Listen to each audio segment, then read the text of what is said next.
প্রিয় দর্শক, স্ক্রিনে একটা ভিডিও ক্লিপস আপনারা দেখতে পাচ্ছেন। দেখেন, ভালো করে ভিডিও ক্লিপসটা দেখেন। স্বৈরাচার খুনি হাসিনার আমলে মন্ত্রী, মিনিস্টার, এমপিরা নারীদেরকে নিয়ে, মদ নিয়ে তারা গান বাজনা করতো আর আনন্দ ফুর্তি করতো। চলেন ভিডিওটি আপনাদেরকে দেখাই।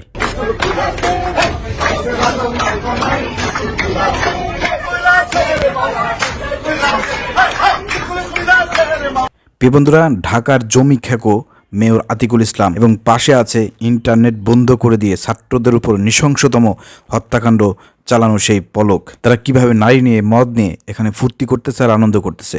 প্রিয় দর্শক, এদের মধ্যে অনেকেই কিন্তু গ্রেপ্তার হয়েছে। আমরা বলতে চাই, এদেরকে শুধু গ্রেপ্তার করে আপনারা জেলের মধ্যে রেখে আরামাইশে রাখবেন, ভালো ভালো খাবার দাবার দেবেন না, এটা হতে পারে না।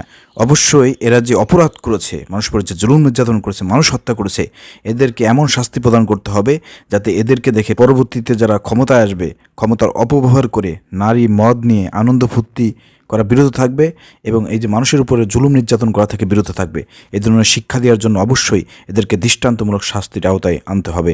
আমরা এটা জোর দাবি জানাচ্ছি। প্রিয় দর্শক, আপনাকে আমার কথার সঙ্গে একমত? তাহলে কমেন্ট করে জানান এবং ভিডিওটি শেয়ার করে সবাইকে দেখার সুযোগ করে দেন।